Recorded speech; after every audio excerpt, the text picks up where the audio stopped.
O segundo trailer de Deadpool e Wolverine dá pistas de que o filme vai misturar duas histórias sensacionais das HQs da Marvel. Aparentemente veremos uma mescla do capítulo 5 das Guerras Secretas de 2015 com as HQs do velho Logan. Primeiro é legal traçar um paralelo entre essas duas histórias. Tanto as Guerras Secretas de 2015 quanto a história do velho Logan se passam em lugares divididos por territórios e controlados por vilões. Velho Logan acontece num futuro apocalíptico no qual os vilões tomaram o controle do mundo e cada um desses vilões controla uma região dos Estados Unidos. São vilões como Doutor Destino, Caveira Vermelha, Rei do Crime e Hulk. E as Guerras Secretas acontecem no mundo de batalha, uma mistura de diversas realidades do multiverso. Cada pedaço desse mundo é composto por um pedaço de uma realidade específica e cada uma dessas regiões também é controlada por um vilão, como Barão Sinistro, Barão Apocalipse, Baronesa Pryor e outros. E o Doutor Destino nesse mundo controla todas as regiões e manda nesses barões. Eu mencionei o capítulo 5 das Guerras Secretas especificamente porque a capa dessa HQ apareceu no primeiro trailer de Deadpool e Wolverine. Além disso, essa é a história das HQs que mostra como foi criado o mundo de batalha. Parece que o limbo da série do Loki vai se tornar de fato o mundo de batalha, com pedaços de diversas realidades que foram podadas, como a própria realidade dos X-Men da Fox, e todas elas se misturando em um único lugar. E boa parte do filme vai se passar no limbo, já que a gente também vê a Lyoth nos dois trailers. Esse filme então deve mostrar a criação do mundo de batalha, preparando o terreno para as Guerras Secretas. E vamos ver muitos elementos de velho Logan também. Por exemplo, vai ter uma espécie de corrida Mad Max no deserto com os vilões perseguindo os heróis, algo que é muito semelhante ao que acontece nessas HQs do futuro do Wolverine. Mas tem muitas outras referências que podemos perceber no trailer também. Uma referência claríssima é o fato de que Cassandra Nova está vivendo dentro do cadáver do Homem-Formiga na forma gigante. Isso vem das HQs de Old Man Logan. Existia uma cidade ao redor do cadáver do Homem-Formiga chamada Pym Falls e fazia parte do território do Caveira Vermelha. Aliás, o carro do Caveira Vermelha do primeiro filme do Capitão América também aparece no trailer. E a Cassandra vive na cabeça desse corpo. É como se ela estivesse vivendo dentro de um cérebro, assim como o irmão dela, Charles Xavier, que também passou a vida usando a máquina chamada cérebro para encontrar mutantes. Mas eu já falo sobre isso. É legal lembrar também que no episódio 5 da primeira temporada de Loki, tinha uma cabeça gigante do Jaqueta Amarela no limbo, então talvez os dois estejam relacionados. Mas o mais legal é reparar que no fim do trailer, na cena do Wolverine e do Deadpool pulando em um portal místico, como aqueles do Doutor Estranho, eles estão saltando do olho do Homem-Formiga, que serve como se fosse a janela desse covil da Cassandra Nova. E o Alioth também aparece no fundo dessa imagem, assim como a própria Cassandra. Aliás, parece que apagaram o lugar para onde os dois estavam indo. Dentro do círculo só aparece um vazio branco. Isso indica que o lugar provavelmente é importante e seria um spoiler. E aí surgem perguntas: para onde os dois estão indo? E quem tá fazendo o portal? Será que poderia ser o próprio Doutor Estranho? Cleia? Wong? Barão Mordo? Será que é o Mordo da Terra dos Illuminati que tinha o Professor Xavier na versão do Patrick Stewart? Pode ser a América Chaves? Ou será que pode ser o Rintrah? Esse é um personagem que podia render diversas piadas em Deadpool. Lembrando que seja lá quem estiver fazendo esse portal, é uma pessoa que tá ali, presente no limbo, porque esses portais não podem levar personagens de uma realidade para outra. Mas vou falar mais sobre isso no fim do vídeo. Dessa vez eu vou começar fazendo a lista de todo mundo que aparece no trailer, e é gente pra caramba. E também algumas aparições interessantes de veículos relacionados com alguns personagens. Primeiro é legal mencionar que a Lyoth, que já tinha aparecido no primeiro trailer, aparece nesse de novo, mostrando que realmente boa parte do filme vai se passar no limbo, como comentei. Em uma dessas aparições dele dá pra ver o corpo inteiro do Homem-Formiga gigante onde a Cassandra mora, igual nas HQs do velho Logan. Lembrando que o Alioth se alimenta de variantes e de tudo que é jogado no limbo. Pelos trailers parece que vários mutantes e até a Cassandra Nova estão tentando capturar o monstro. Lembrando que aquele que permanece mencionou na série do Loki que ganhou a Guerra do Multiverso quando capturou o Alioth e transformou ele em arma.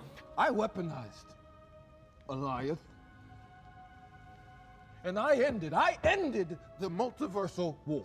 Então tudo indica que quem capturar o Alioth ganha a guerra. Em uma das cenas do corpo do Homem-Formiga tem uma enxurrada de aparições. Primeiro aparece o Azazel, o pai do Noturno, que apareceu em X-Men Primeira Classe. Também aparece a Lady Deathstrike, na versão que apareceu no segundo filme dos X-Men lá em 2003. Grosso também aparece, assim como apareceu no primeiro filme dos X-Men no ano 2000. E lembrando que o Pyro, a versão dos primeiros filmes da Fox, também tinha aparecido no primeiro trailer nesse mesmo cenário. Aliás, ele também aparece no fundo dessa mesma cena. cena. Também aparece a Callisto, a líder dos Morlocks das HQs, mas a versão que aparece em X-Men O Confronto Final, interpretada por Dania Ramirez. Muita gente achou que era a Valkyria, mas não, é a Callisto dos filmes da Fox. E tem um que tá com o rosto coberto por uma máscara, mas tem um cabelo loiro comprido e parece ser o Dentes de Sabre, a versão dos primeiros filmes dos X-Men. Lembrando que ele tá confirmado no filme e apareceu em fotos do set. Também tem um fortão e careca que pode ser o Spike, a versão que apareceu em X-Men 3 lutando contra o próprio Wolverine. Aliás, todos que aparecem nessa cena são vilões das histórias dos X-Men e morreram nos filmes da Fox em algum momento. Mas também tem um cara enorme usando uma roupa listrada vermelha e branca que parece ser uma versão do Russo, vilão do filme do Justiceiro de 2004. E claro, no trailer também aparece o Dogpool. Nessa cena do Dogpool a gente vê 3 marcas de garras do Wolverine na cabeça do Deadpool e o Wolverine aparece olhando com cara de nojo pro cachorro lambendo o Wade. Pra quem não sabe, o Dogpool é uma variante do Deadpool da Terra 103-173, igual o Loki tem uma variante que é um crocodilo. E como eu mencionei, tem aparições interessantes de veículos também. Nessa mesma cena que aparecem todos aqueles vilões da Fox, dá pra ver o carro do Quarteto Fantástico, que apareceu em outras imagens do set. Lembrando que na história do velho Logan, a família do Hulk, que eram vilões dessa HQ, roubaram o carro do Quarteto Fantástico também. Provavelmente os vilões desse filme fizeram o mesmo. Também aparece, como eu comentei, uma versão do carro do Caveira Vermelha, mas uma versão atualizada e mais tecnológica. Na história do velho Logan, o Caveira Vermelha tinha se tornado o presidente dos Estados Unidos e foi assassinado pelo próprio Wolverine. Mas em um outro ângulo da imagem do carro, dá pra ver que trocaram o logo da Hydra por uma imagem do capacete do Homem de Ferro. E as chamas pintadas na lataria lembram muito o visual de um dos carros do Homem de Ferro nos filmes da Marvel. Então parece que usaram tecnologia Stark para aprimorar esse carro. E atrás da imagem do Homem de Ferro também tem um alvo muito parecido com o da testa do mercenário no filme do Ben Affleck. No fundo dessa cena do carro também aparece a ponte Golden Gate de São Francisco, que já tinha aparecido no primeiro trailer e que o Magneto arrancou do lugar em X-Men 3. Depois, na cena que lembra uma corrida Mad Max, um personagem aparece usando 4 motos para puxar um carro como se fossem cavalos. A moto da frente é o mesmo modelo das motos da Hydra no primeiro filme do Capitão América e até tem o logo da Hydra na lateral. Uma dessas outras motos com certeza é a moto do próprio Capitão América, que também apareceu no primeiro trailer. Claro, também aparecem os mesmos personagens do primeiro trailer, que são aqueles amigos do Deadpool: Colossus, Dopinder, Yukio, Negasonic Teenage Warhead, Vanessa, Blind Owl, Peter, Buck e Shatterstar. Todos aparecem em uma foto, mas curiosamente o Deadpool não aparece. Provavelmente foi o próprio Wade quem tirou a foto, mas é legal notar que parece que vão ter várias cenas deles todos juntos. No aniversário do Wade, que foi mostrado no primeiro trailer, Yukio e Dopinder estavam usando roupas diferentes das que eles usaram na cena do começo desse trailer. E ainda tem outra aparição irada. Em uma cena do trailer aparece alguém lutando ao lado do Deadpool e do Wolverine contra os vilões dos X-Men da Fox no covil da Cassandra Nova. Atrás de um dos vilões aparece uma mulher com cabelos compridos e uma luva preta na mão. Essa deve ser a Elektra, a versão da Jennifer Garner que foi confirmada no filme. Aquela versão do filme do Ben Affleck do Demolidor. E no fim do trailer também aparecem 4 caras encapuzados e com roupas pretas quando uma explosão acontece. Esses aí não deu pra reconhecer, mas dá pra ver que eles estão na frente das luvas gigantes do Homem-Formiga. É legal reparar que esses dedos do Homem-Formiga entrelaçados servem como portão desse lugar e também aparecem no fundo da imagem do Wolverine e do Deadpool saltando na direção do portal místico no fim do trailer. O trailer começa com o Wolverine no bar. É igual a primeira aparição dele nos filmes da Fox em X-Men no ano 2000. Também é igual a primeira aparição dele na ordem cronológica no filme X-Men Primeira Classe. O garçom fala que ele não é bem-vindo ali, provavelmente pelo fato dele ser um mutante e de constantemente arrumar brigas em bares. Lembrando que um homem com garras arrumou briga no bar no MCU também, algo que foi mencionado em Mulher Hulk, e o Wolverine também arrumou briga no bar no primeiro filme dos X-Men e em Wolverine Imortal, por exemplo. Ou pode ser que ele não seja bem-vindo ali porque decepcionou o mundo inteiro, como o Mr. Paradox fala no trailer. É legal reparar que essa fala do barman não parece ser dessa cena. E enquanto ele fala pro Wolverine que ele não é bem-vindo ali, a gente não vê a boca do garçom se mexer e ele ainda pega uma garrafa pra servir mais um drink pro Logan. Parece que ele falou isso em outro momento, mas editaram no trailer e juntaram o áudio de uma cena com a imagem de outra. Algo que é muito comum em prévias de filmes. Logan fala pra ele dar só mais um drink e aí ele vai embora. O que pode ser uma menção ao fato de que o Hugh Jackman voltou pra interpretar o Wolverine uma última vez. Mas a gente espera que não seja isso e que ele volte pelo menos em Guerras Secretas também. O Deadpool chama o Wolverine nessa cena de Peanut. É igual o Scott Lang chamando a Cassie nos filmes do Homem-Formiga. No bar dá pra ver a bandeira do Canadá, uns chifres de calces e até o logo do Calgary Flames, um time canadense de hóquei. Como sempre, o Ryan Reynolds, que é canadense, coloca várias referências ao país dele nos filmes. Também é legal lembrar que tanto o Deadpool quanto o Wolverine são personagens nascidos no Canadá. Além disso, no primeiro filme dos X-Men, o bar que o Wolverine aparece também era no Canadá, e em Wolverine Imortal ele também aparece em um bar canadense. Também foi na fronteira dos Estados Unidos com o Canadá que a gente viu o Wolverine morrer em Logan. Nessa cena do trailer, o Wolverine tem dificuldades para colocar as garras para fora, igual acontece em Logan. O Deadpool faz piada com a idade dele, e é legal lembrar que o Hugh Jackman tinha decidido se aposentar do personagem antes desse filme, justamente por causa da idade. Mas o Deadpool fala Wolverines acima dos 40 anos. O Hugh Jackman tem 55. Ele não fala acima dos 50 porque aparentemente essa versão é um pouco mais nova. Ele não tem a aparência envelhecida que a gente viu em Logan. O visual no trailer é muito mais semelhante com a época em que Hugh Jackman interpretou o personagem em Dias de um Futuro Esquecido, quando ele tinha 45 anos. Na arma do Deadpool dá pra ver a frase "sorria e espere pelo Flash", que também aparece nos outros dois filmes dele e no primeiro trailer. O Wolverine então sorri e coloca a cabeça no cano da arma, indicando duas coisas. Primeiro, claro, ele não tem problema nenhum em tomar um tiro na cabeça, como a gente viu em X-Men 2 e em X-Men Origins Wolverine, por exemplo. Mas isso também indica que esse Wolverine tá em um ponto na vida dele que ele não tem nada a perder. É como se ele realmente quisesse morrer, mesmo sabendo que uma bala na testa não mataria ele. É legal lembrar que em Origins o Wolverine tomou uma bala de adamantium na cabeça e isso fez ele perder as memórias, incluindo lembranças daquela versão bizarra do Deadpool daquele filme. E em Logan a gente viu um clone do Wolverine ser morto por uma bala de adamantium na cabeça. Nessa cena parece que é como se o Wolverine estivesse torcendo pro Deadpool atirar e conseguir matar ele ou apagar memórias de um possível trauma. Aí o trailer vai pro limbo, a batalha entre o Deadpool e o Wolverine. Nas primeiras imagens aparece o logo da 20th Century Fox, que também tinha aparecido no primeiro trailer, sugerindo que todo o universo dos X-Men da Fox acabou sendo podado pra lá. Também aparece a ponta da CN Tower, ponto turístico de Toronto, mais uma piadinha com o Canadá. A cena do Wolverine caminhando e olhando pra baixo parece ser logo antes da cena do primeiro trailer, quando o Deadpool estava caído e é atacado pelo Logan. É uma continuação direta, o Wolverine anda até o Deadpool, forma aquela sombra e ataca ele. Tem um trecho dessa batalha dos dois que recria perfeitamente a coreografia da cena do Flash Thompson atacando Peter Parker no primeiro filme do Homem-Aranha do Tobey Maguire. Wolverine ataca o Deadpool como se fosse o Flash e o Deadpool esquiva igual o Peter. Atrás do Wolverine nessa cena aparece uma caravela com 3 mastros. É o mesmo navio que apareceu no episódio 5 da primeira temporada de Loki. Talvez seja Santa Maria, uma das naus de Cristóvão Colombo, que naufragou em 1492. Seria como se a caravela tivesse sido podada ao invés de naufragar. Lembrando que a série do Loki gostava de dar respostas fictícias para mistérios da humanidade. Depois também aparece uma tenda de circo branca e vermelha ao fundo. Isso pode ser uma referência ao musical The Greatest Showman, do qual Hugh Jackman fez parte, ou até a WandaVision, quando a Feiticeira Escarlate alterou a realidade de uma pequena cidade em New Jersey e transformou a base da SWORD em um circo. Nessa treta, o Wolverine também dá um golpe muito sujo no Deadpool, que aflição. O Wade atira nas costelas do Wolverine e o Logan usa a nuca pra dar uma cabeçada no nariz do Deadpool. Aqui dá pra ver que as espadas do Deadpool são novas nesse filme e mudaram de nome. Agora, na base da espada tem as letras D e R, talvez uma referência a Deadpool e Ryan Reynolds. É legal lembrar que nos primeiros 2 filmes do Mercenário Tagarela, as espadas eram chamadas de Bea e Arthur, em homenagem à atriz Bea Arthur. Mais tarde no trailer também tem um close na mão do Wolverine mostrando as garras saindo. Aqui dá pra deduzir que ou esse Wolverine é uma variante diferente da que apareceu no bar, ou ele acabou se libertando do problema psicológico que estava impedindo ele de usar as garras. E tem muitas outras cenas legais demais da batalha dos dois no trailer. Tem uma hora que o Deadpool se defende cruzando as espadas formando um X, uma inversão legal de uma cena do primeiro filme quando ele usa as espadas em X para atacar um dos capangas do Francis. E parece que essas novas espadas têm detalhes dourados, algo que vemos melhor em outra cena quando elas aparecem mais de perto. Em outra cena, o Logan aparece caminhando por um campo com vários monumentos. Essa imagem parece ser da própria realidade dele. O visual dessa cena lembra Dias de um Futuro Esquecido, quando Kitty Pryde aparece caminhando na frente da lápide dos X-Men. Será que esses monumentos podem ser túmulos dos mutantes? Eu imagino que nesse universo pode ser que o Wolverine tenha matado todos os X-Men, assim como nas HQs do velho Logan. Por isso o Barman diz que ele não é bem-vindo em lugar nenhum. Também por isso Paradox diz que o Wolverine decepcionou o mundo inteiro dele na cena seguinte do trailer. Talvez o Logan tenha sido manipulado para matar todos os X-Men, assim como em velho Logan, mas ao invés de ilusões do mistério, pode ter sido um controle mental da Cassandra nova. Eu ia achar muito interessante se rolasse essa adaptação. E aí a dificuldade dele em usar as garras seria psicológica e viria desse possível trauma igual nas HQs. O Wolverine até cai ajoelhado no fim desse trecho do trailer, indicando que esse é um lugar ou uma memória que faz ele sofrer, reforçando a ideia de que podem ser os túmulos dos X-Men. Talvez seja um flashback ou até a Cassandra nova fazendo ele reviver essa memória como forma de tortura. Na AVT, o Mr. Paradox aparece com o nariz quebrado. A julgar pela personalidade das pessoas que aparecem na cena, com certeza ele deve ter tomado um belo soco do Wolverine em algum momento antes disso. Talvez seja por isso que o Wolverine aparece caído com a cara no chão da AVT logo em seguida. Alguns agentes devem ter atacado ele em retaliação. Depois o Wolverine aparece falando com o Deadpool em uma lanchonete e ele fala isso aqui.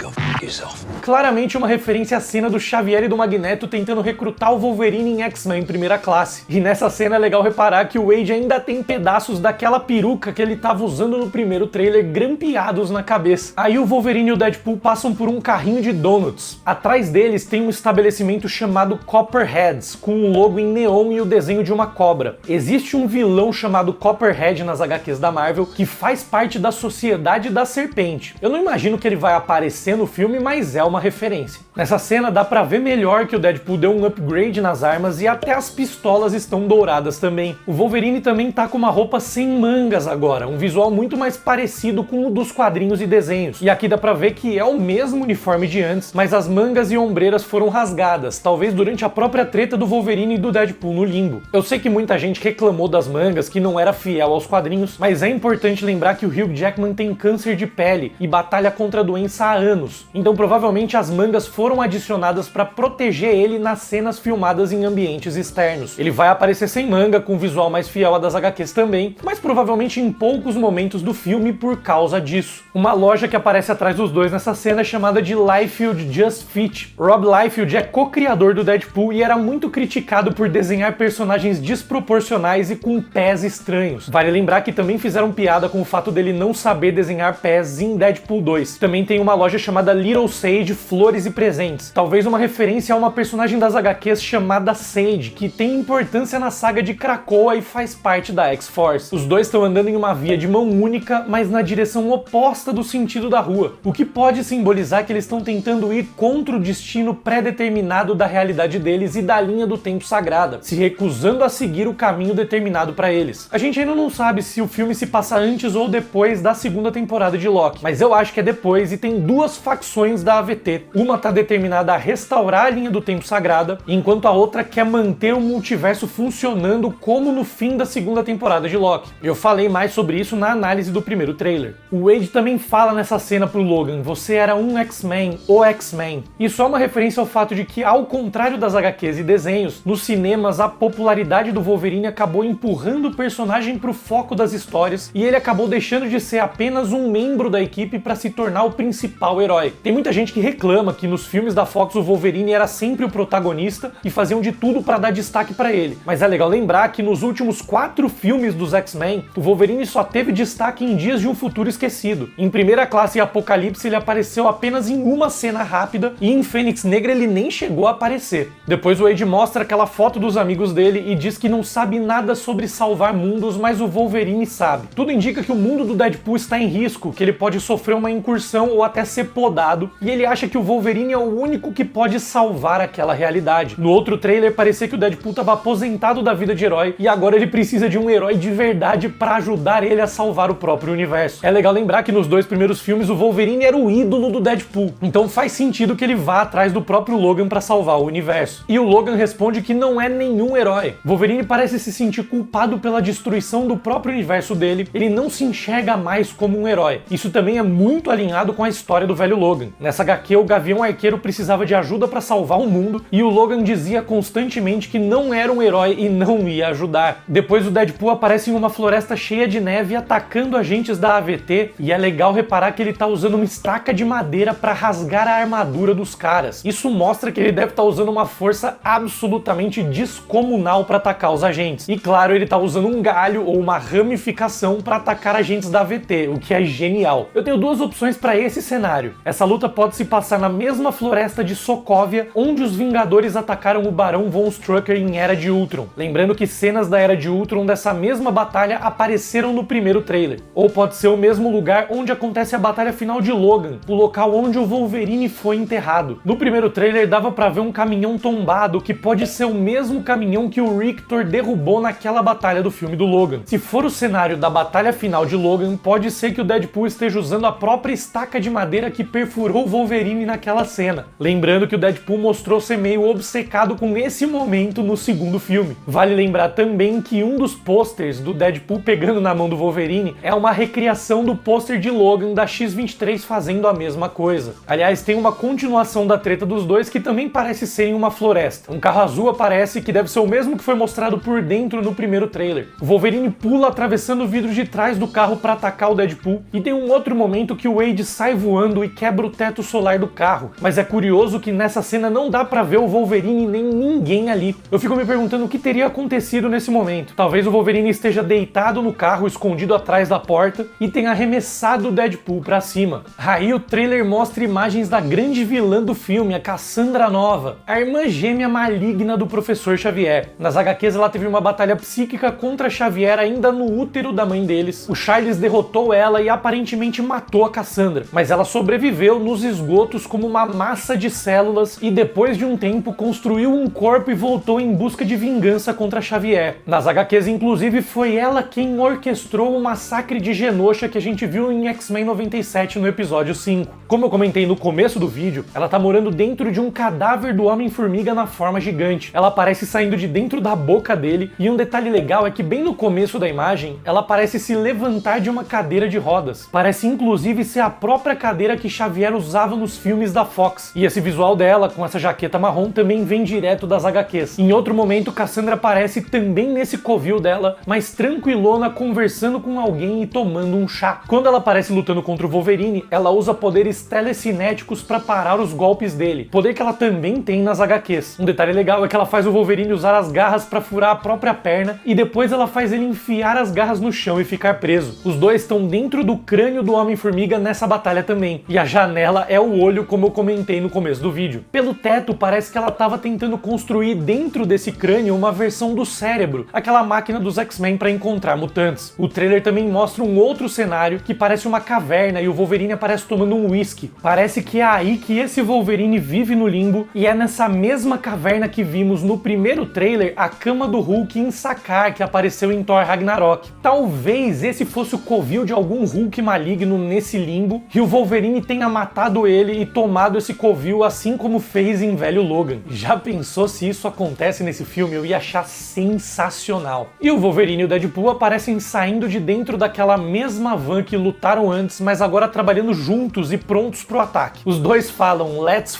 go", e depois aparecem saltando de dentro do olho do Homem-Formiga, na direção de um portal criado por algum mago. É importante lembrar, como eu já comentei, que seja lá quem for que abriu esse portal, é um personagem que está presente nessa cena, nesse espaço, mesmo que não esteja visível nesse ângulo da câmera. Esses portais não abrem passagem para diferentes realidades do multiverso, então o mago que apareceu tem que estar ali no limbo junto com os dois, como eu comentei no começo do vídeo. E não, o Ned não puxou o Tobey Maguire e o Andrew Garfield de outras realidades no filme do Homem-Aranha. Eles já tinham ido parar naquela realidade, assim como os vilões, e ele puxou eles de cantos de Nova York. E o portal deve levar eles para outro lugar dentro do próprio limbo, já que ele não pode levar para outras realidades. Eu imagino então que eles podem ir para aquele esconderijo dos Lokis que aparece na primeira temporada, ou quem sabe para a região que parece ser controlada por Ramatut, que tem uma pirâmide e uma esfinge, onde a Ravonna Renslayer foi parar no último episódio da segunda temporada de Loki. Também é legal notar que a Cassandra Nova aparece ao lado dos dois nessa cena sorrindo. Parece que ela quer que eles pulem naquele portal, ou que fujam pelo menos. E tem duas opções que me parecem as mais interessantes sobre quem está fazendo esse portal e por quê.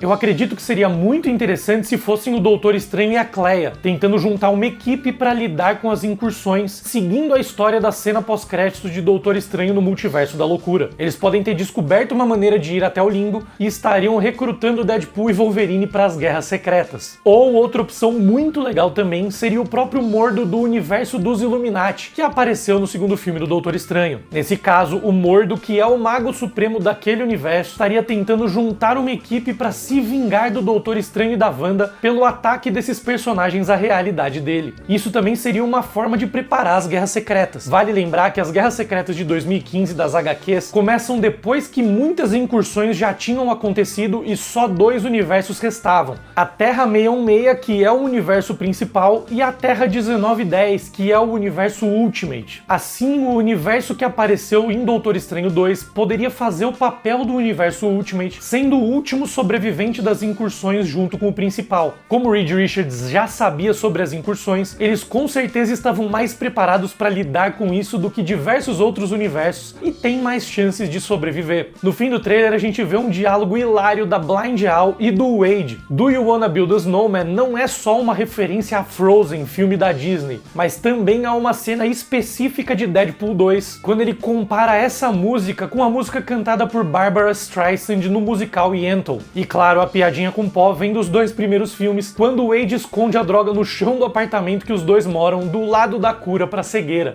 E o trailer termina com as letras L e F G, que são uma referência ao Let's Go que os 2 personagens falam no trailer. Mas essa sigla em inglês, além de significar isso, também é muito utilizada como looking for group, procurando por um grupo em tradução literal. Então pode ser que tenha um duplo sentido ali, que o Deadpool ou o Wolverine ou os 2 estejam agora procurando por uma equipe. Quem sabe os 2 não estejam incumbidos de montar o grupo que vai batalhar contra Kang e os outros vilões nas Guerras Secretas. E se você ainda não viu, vale a pena conferir minhas análises completas dos 2 primeiros filmes do Deadpool e também a análise do primeiro trailer. Todos esses vídeos estão na minha playlist Tudo sobre Deadpool, é só clicar aqui do lado e dar uma olhada. Valeu, um grande beijo e até a próxima!